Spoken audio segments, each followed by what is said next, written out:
Everyone is looking to move to Victoria in 2023 for the wealth of opportunities, the laid-back lifestyle, and the endless adventures there are to explore here. But there are 5 extremely important things you need to know before moving to BC's capital. I'm Colleen Scott, your local real estate agent here in Victoria, and I've helped so many wonderful people just like you make the move to this beautiful city. Now, before we get too far ahead of ourselves, it's important you know exactly what you're getting yourself into.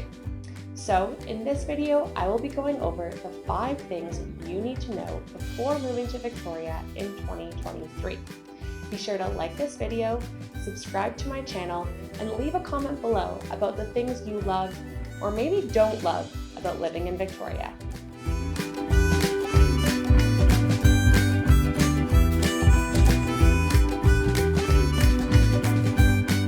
Thousands of people make the move to Victoria every single year to slow down, connect with nature, and join a vibrant, diverse community.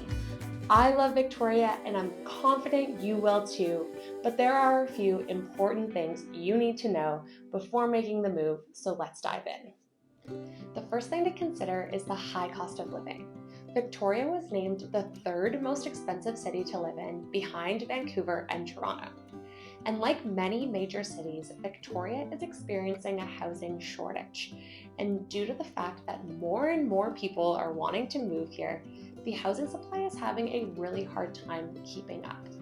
So due to this lack of supply and Victoria's high desirability, home prices have remained strong through the post-COVID market shift.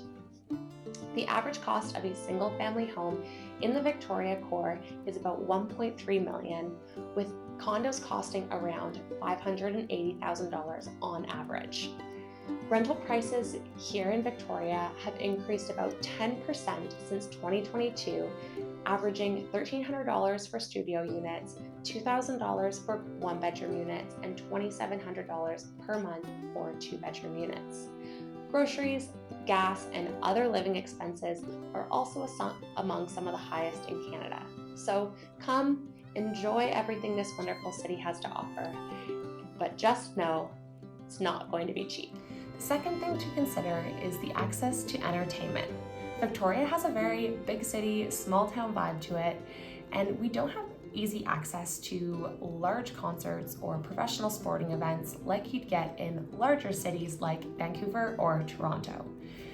We do have really great local events and smaller scale shows, but if you're looking for an international headliner or are wanting to go see an NHL game, you'll have to catch the ferry over to Vancouver, which is something I'll get into in my next section. Victoria also shuts down fairly early, so if you're someone that enjoys a city's nightlife, just be aware that bars close by 2, restaurants close by 10, and you're probably not going to do much shopping past 6. That being said, Victoria has a great live music scene, amazing restaurants, and great local shops, so there is definitely a lot of fun to be had here. The third thing is transportation. Victoria is located on an island, which means in order to plan your next road trip or any adventure off the island, you have to take either a ferry or an airplane to the mainland. And something many people don't realize is that Vancouver is actually an 1.5-hour ferry ride from Victoria.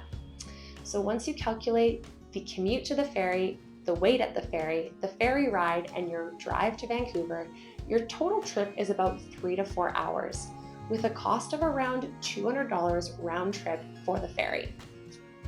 If you're planning a flight to the US, across Canada, or to Europe, you often have to take a short puddle jump flight to Vancouver or Seattle before you can set off to your final destination. These considerations will add both time and money to your next vacation. Additionally, when commuting around town, fortunately, there's very minimal traffic here, but if you rely on public transit, we only have a city bus system, which can be sometimes challenging and time-consuming. The next thing to consider is the weather. Victoria has a very mild climate and is one of the reasons many people choose to live here.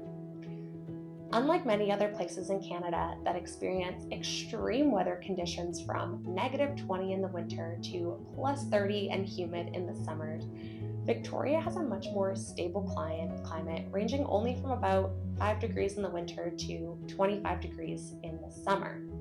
Because of this, when the rest of Canada is experiencing snowy winter storms, Victoria experiences an increase in rainfall.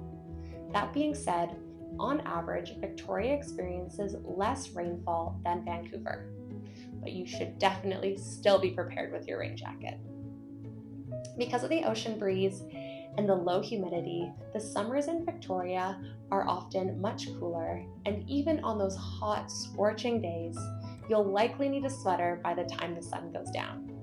So, if you're someone that loves the snow and hot summer nights, Victoria may not be the place for you. Lastly, it's important to consider the doctor shortage. This is a Canada-wide problem, but is definitely something that is very noticeable here in Victoria. Although we have some great specialists and doctors here, the wait times for walk-in clinics and the access to GPs is really limited. So if you have special health considerations, I'd recommend looking into your healthcare options prior to making the move. Thank you so much for watching, and I hope you found this video helpful.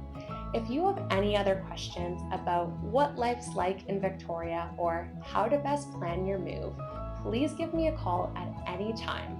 All of my contact information can be found in the description below. Once again, I'm Colleen Scott, your local real estate agent with Coldwell Banker here in Victoria, and I help people just like you buy, sell, and relocate with ease.